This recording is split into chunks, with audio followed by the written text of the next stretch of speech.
विनोद घोसाळकर शिवसेनेचे उपनेते आहेत, अत्यंत निष्ठावंत शिवसैनिक आहेत, जुने जाणते आमचे सहकारी आहेत. त्यांच्या कुटुंबामध्ये दुःखद प्रसंग घडला, त्यांचे चिरंजीव गेले आणि त्या मुलीचे पती तिने गमावलेले आहेत. ती शिवसेनेच्या माध्यमातून राजकारणात आहे. अभिषेक घोसाळकर हे सुद्धा मुंबई बँकेवर संचालक होते. त्यांच्या रिक्त जागी तिची नियुक्ती झाली असेल तर तुम्ही त्यात राजकारण पाहू नका.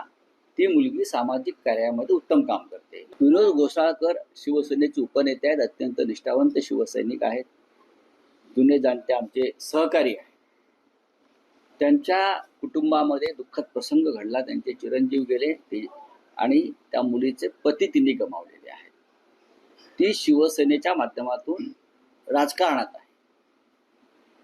अभिषेक घोसाळकर हे सुद्धा मुंबई बँकेवर संचालक होते. त्यांच्या रिक्त जागी तिची नियुक्ती झाली असेल तर तुम्ही त्यात राजकारण पाहू नका.